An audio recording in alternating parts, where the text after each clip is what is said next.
With your CIGTV news update, I'm Shanda Gallego in for Donna Bush. In our top story, today government is looking to further strengthen the local anti-money laundering and counter-financing of terrorism regime when the Legislative Assembly again meets on July 24th. The 11 bills will be debated during the 5th meeting of the 2018-2019 session. 10 are being presented by the Ministry of Financial Services. Minister Tara Rivers stressed that government is committed to addressing recommendations outlined in the CFATF fourth round mutual evaluation report. It is aimed to cement the Cayman Islands' standing as a responsible jurisdiction in the global fight against money laundering and terrorist financing. Two separate bills will handle administrative matters for the Auditor General's Auditor's Oversight Authority and the Cayman Islands Monetary Authority. In other news, while the first week of the National Community Enhancement Summer Project has drawn to a close, workers have a final week of beautification work ahead of them across Grand Cayman. This week, several crews removed wheelbarrows full of sargassum from South Sound Dock and to the surrounding beach, as well as from Cowood and New Cemetery Beach in Bodden Town. Another NICE crew has been removing the seaweed from Frank Sound Junction launch ramp. Stay tuned to find out what beautification work NICE organizers have planned for the week ahead. And in our final story, the Mosquito Research and Control Unit has recently welcomed 3 disease protection officers, or DPOs, to its team. 2 of the new recruits were hired following recent promotions within the team, while the third will take charge of MRCU's expanding services in Little Cayman. Philip Bent and Rico Reed, who began work at the MRCU on May 13th and June 3rd respectively, will be based in Grand Cayman. Kamarli Maxim, who also joined the team on May 13th, is MRCU's first depot to be permanently based in Little Cayman. Their first 2 weeks in the role consisted of an intensive training program designed to get them up to speed on all of its surveillance and control-related aspects. The new faces come as 2 veteran MRCU employees were promoted to be senior disease protection officers after 55 combined years with the unit.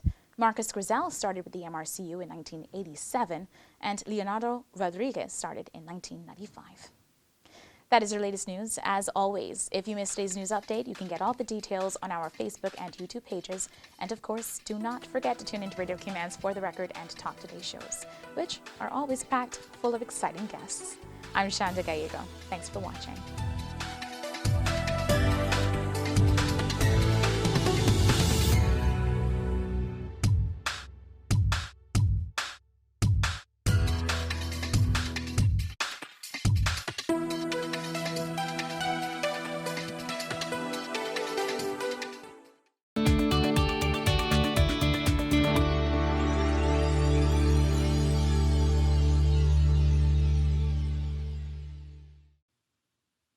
The Royal Cayman Islands Police Service has launched a new service to apply for a police clearance certificate online.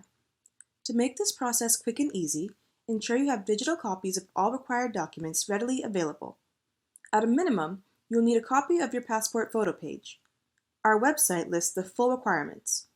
If you are using an Apple iOS or Android mobile device, you can use the camera to take photos of these documents while completing your application.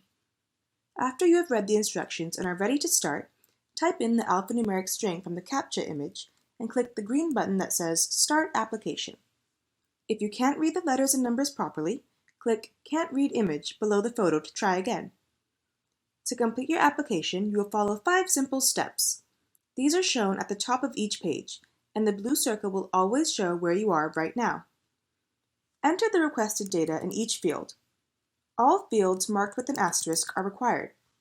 Each field has some help information, and please pay attention to the correct format for dates and telephone numbers in particular.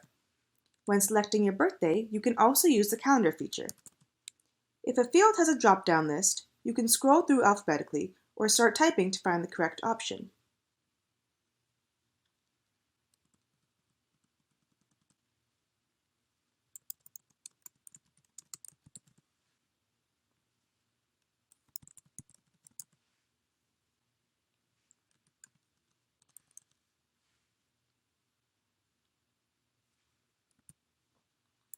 You will be asked to enter your email address twice to ensure it's correct. This is the address we will use to send you a confirmation email and receipt. Once you have entered all of the required information, click Next at the bottom of the screen. If you click the Cancel Application button at any stage in the process, you will lose everything you've entered so far and be returned to the home page. On this page, answer the questions about past offenses, provide details if relevant, and then click Next. In this step, you will select the type of service being requested and details of the person applying, as well as anyone who might pick up the certificate on his or her behalf. If you select certain options, more information may be required at this stage or later in the process when you are uploading your documents. Finally, select the reasons you are applying and then click Next. If you make a mistake, use the drop-down menu to change the reason or click the red X to delete a line. Remember, if you click the Cancel Application button at any stage in the process, you will lose everything you've entered so far and be returned to the home page. If you need to go back to a previous page to review or change data you already entered, you can use the Back button. You can also navigate through the process using the links at the top of the page.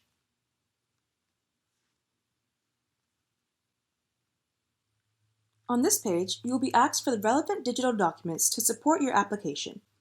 On each line, click the Upload icon, select the correct file, and then click Upload. Repeat this process for each document. Based on the information you've already entered, this page will tell you the basic documents required. However, please remember to read the guidance notes to ensure you've included everything for your particular application. You can click the Upload More Documents button if you need to add more files, using the Comments field to briefly explain the additional documents you are submitting. If you go back to previous sections after uploading documents and make changes that affect these requirements, you may need to re-upload your documents. This is the final page before submission. Please review all information provided to ensure it is accurate and complete. You won't be able to change anything on this page, but you can use the Back button or the links at the top of the page to return to earlier pages and update any field. By submitting this application, you are declaring that the information provided is accurate and truthful. If you are satisfied with your application, click Proceed to Online Payment. You may need to allow pop-ups and then click the button again to show the payment screen where you will enter your debit or credit card information.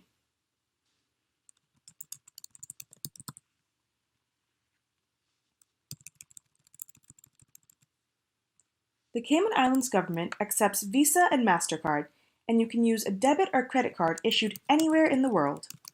Payment will be processed in Cayman Islands dollars for local service, and in United States dollars for overseas service.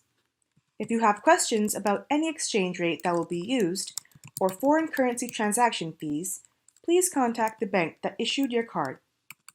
The Cayman Islands government will not receive or retain your card information. Once your online payment has been authorized, you can view and print your receipt.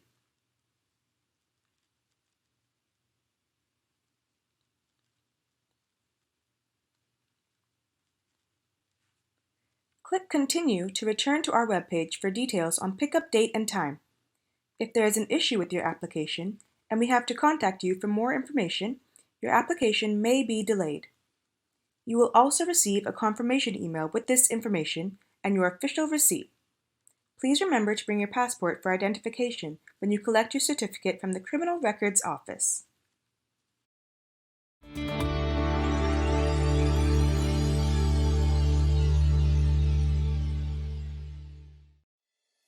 The Esterly-Tibbetts Highway 3-lane roundabout is ready for drivers. It's time to make sure you know how to use it. First, know which exit you need to take. Pay attention to lane arrows and signs. Make sure you use your signal to change lanes or exit the roundabout. To turn left, you always approach in the left-hand lane and indicate left. To drive straight ahead, you need to be looking out for signs and road markings indicating which lane to use. Get in one of the lanes marked with a straight-through arrow. If turning right, you must use the right-hand lane and indicate accordingly. To use the roundabout safely, remember these 3 tips. Know your exit, pick your lane, and signal to make your turn.